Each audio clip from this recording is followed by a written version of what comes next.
Welcome everybody. After this very long journey, we have finally made the circle back to the problem we kind of started our semester with, which was the problem of constructibility of certain numbers, certain lengths, and so on. In particular, at the beginning of the semester, we asked the question that the ancient Greeks asked, is it possible to double a cube using just Euclidean tools? So if you start with a cube like the orange one, whose volume is equal to 1, can you, just using compass and straight edge, construct the edge of a cube whose volume would be twice as big? So here is this green cube and its volume is 2. If you're able to do that, that means the edge of that volume of that cube whose volume is double the volume of the orange one would have to be the cube root of 2. So if you can do it, then given a unit length, this one here, you should be able to, just using the compass and straight edge, to construct a length of a line segment of length cube root of 2. So is it possible? So the question is, so can you construct cube root of 2? Is that number constructible? And we proved a theorem at the beginning of the semester. So we showed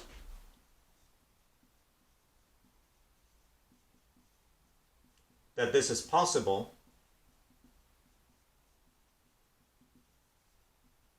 if and only if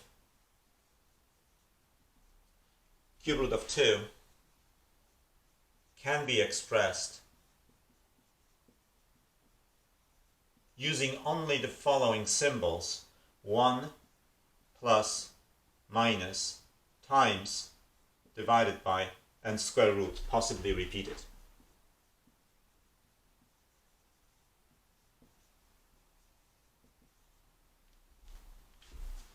And we have finally developed the tools now that would allow us to show that this isn't possible. That no matter what, how complicated combination you would write using these operations and the number 1, you can never get an expression that equals cube root of 2. So the first thing to note is that given 1 and just the first 4 operations, you can get every rational number, as we have discussed, as we discussed at the beginning of the semester. So, but then when I allow myself to use square root, possibly in a repeated fashion, is it then possible to get exactly an expression using rationals and square roots that gives me the exact value of cube root of 2? And the answer, as you can now conclude from the title, is that that's not possible. So the claim is that it is not possible. It isn't possible.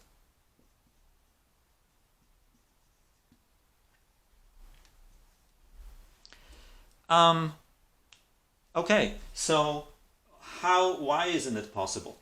So the full proof of this, in full generality, you will find in the textbook. But here I wanted to carry out a proof in a particular case, which should give you the full idea of how such things are proven. So I am going to, so it's really an example here. So we're going to show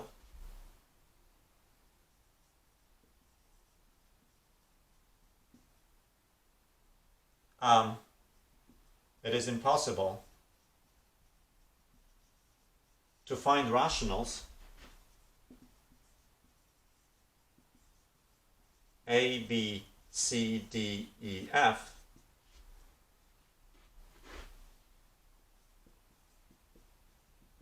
such that I can write my cube root of 2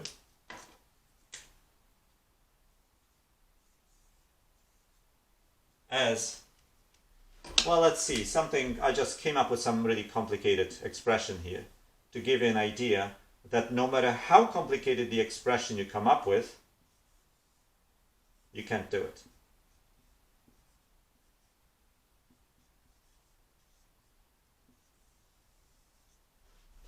Okay? Now, again, I just want to sort of emphasize the ideas behind it.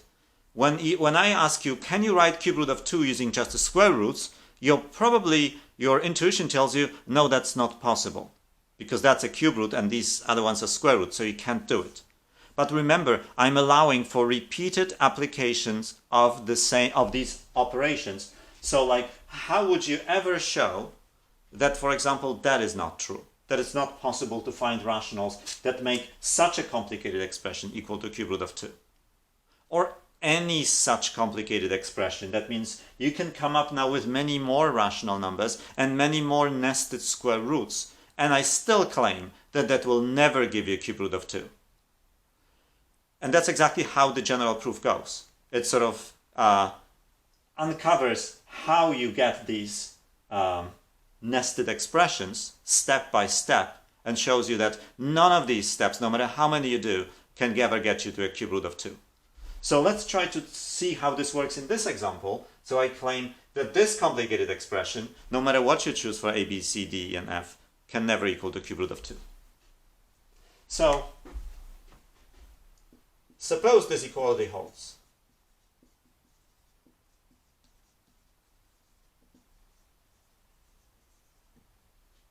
What I'm going to do is I'm going to build up a field extension in which the right-hand side lives.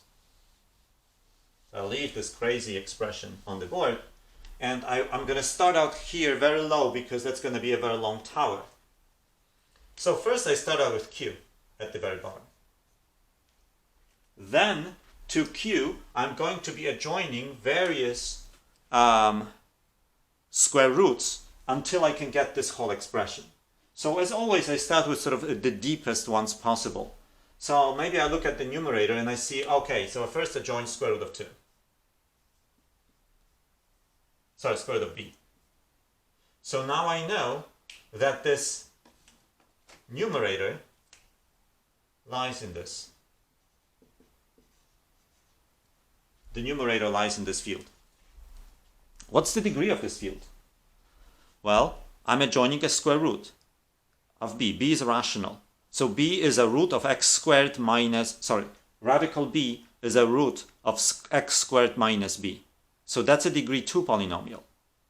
If b is a perfect square, then that polynomial is actually not the minimal polynomial and the degree is 1.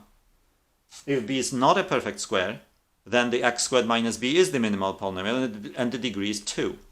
So I don't actually care which it is. I'm just going to write here 1 or 2. That's good enough for me. So I have this numerator now lying in this field. Now I want to get this denominator. So I start with the sort of lowest possible case, and I join radical e.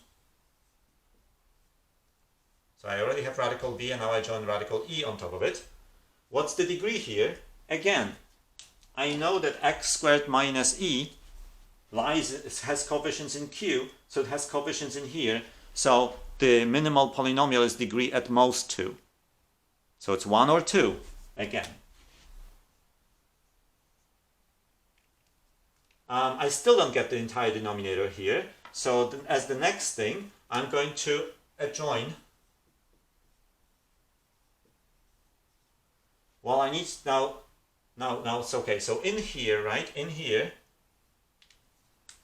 I now have d plus 1 over radical e. Why is that? Because radical e is in here. This is a field, so 1 over radical e is in here.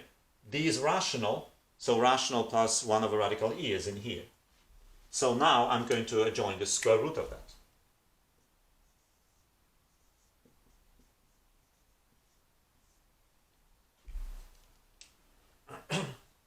Okay, so now in this thing, I actually have, what do I have in here? Well, alright, so this lives in there. C, of course, is a rational, so the C also lives in there. So this is a field, so the sum also lives in there. But I also have radical b there, so the numerator lives in there. So in fact, the entire fraction lives here already. So it's a plus radical b divided by c plus the square root of d plus 1 over radical E. This entire guy lives in there. And because I don't want to write this whole expression too many times, I'm just going to call it alpha from now on. So this already lives there. Does that give me the cube root of 2? I mean, does that give me the whole thing yet? No. Okay, I'm done with this fraction. Now I need to deal with this. So I need to adjoin radical f.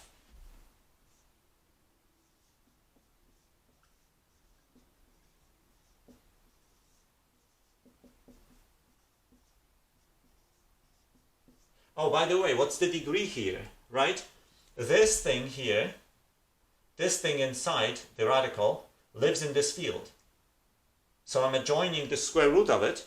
So the minimal polynomial of the square root is either x squared minus this. Remember, this thing lives in here. Or the minimal polynomial has degree even lower than 2, so 1. So in either case, this is 1 or 2. Here I'm adjoining radical f. The minimal polynomial of radical f is x squared minus f, or something of even lower degree. So this is again 1 or 2. What do I have living in here? Now in here I have this entire thing, because that already lived there, so that's alpha plus radical f. Oh, so now if I just adjoin the square root of that,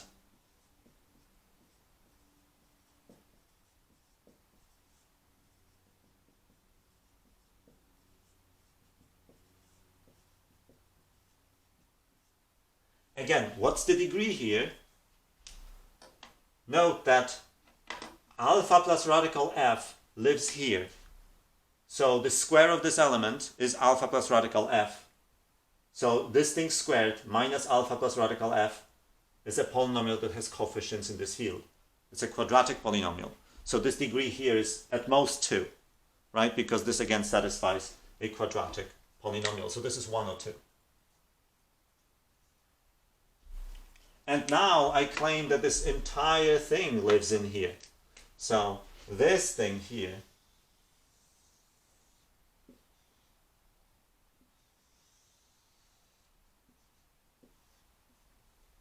this whole thing lives in there. Let's call this big field F.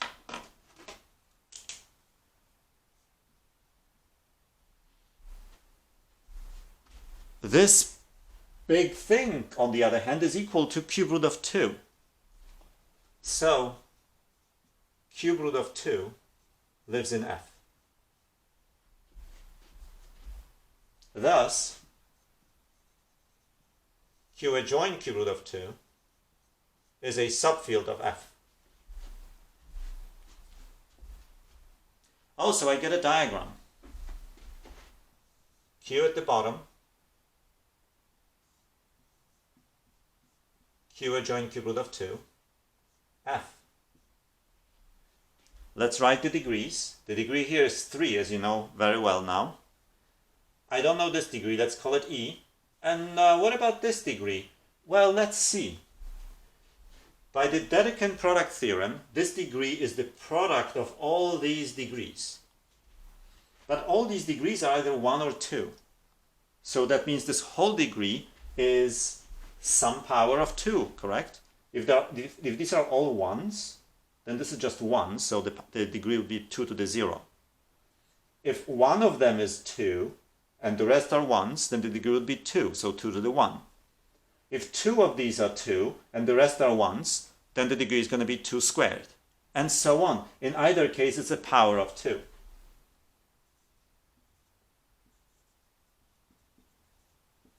And a non-negative integer.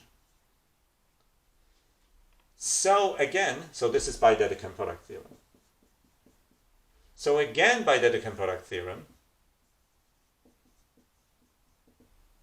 we get that 3e is equal to 2 to the n, but that's a contradiction. Right? There's no way 3 can divide 2 to the n. So what have we shown? We have shown that there is no way to express cube root of 2 as such a combination.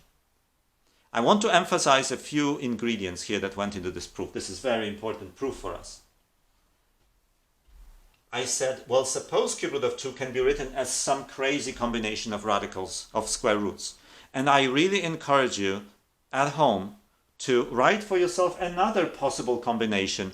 Well, how about cube root of 2 is something else that has these crazy square roots nested inside one another.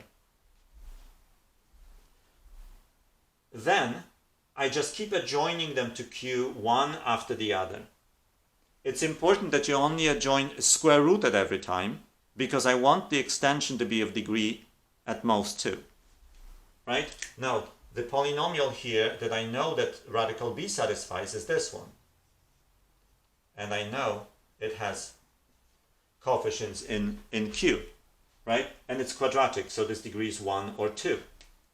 On the other hand, when I adjoin square root of e, again, I look at this polynomial, x squared minus e. It has coefficients in Q, so in particular in here.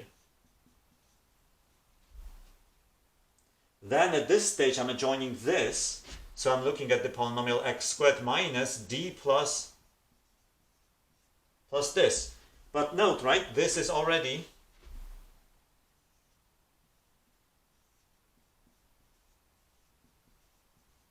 inside this field.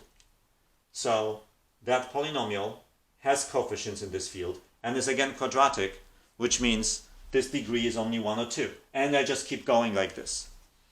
The point is, no matter how complicated, how many of these square roots you have, every time you adjoin the next one, you're only extending the field by an extension that is degree either 1 or 2. So no matter how many of them you had, in the end, you get an extension of degree 2 to the n. So if you assume that cube root of 2 was equal to such an expression, then cube root of 2 would lie in an extension whose degree over q is 2 to the n. And that's not possible, because then you can draw such a diagram and get a contradiction. Okay? So I hope I convinced you that this doesn't just work for this expression. In fact, any expression you write with square roots, nested the way you like, is going to yield to you an extension whose degree is 2 to the n for some n. And in fact, in the book you will find it formalized, a formal proof that it works like this. So as a conclusion, doubling of a cube is not possible. Right? So doubling of a cube is not possible using Euclidean tools. Okay, but this actually allows me to state a more general theorem. Then you can apply then to show that other numbers are not constructible, right? Because this really shows, so i.e. cube root of 2 is not constructible.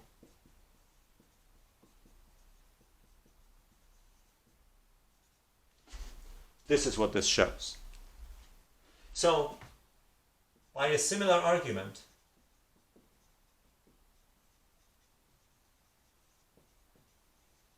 we get the following theorem. Let alpha in positive reals be a constructible number.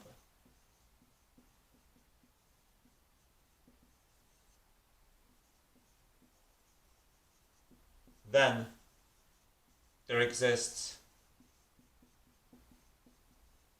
a finite extension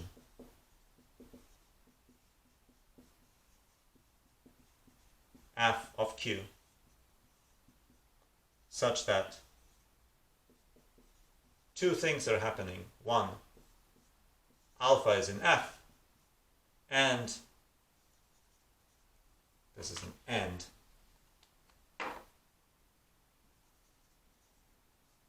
Two, the degree of f over q is a power of 2.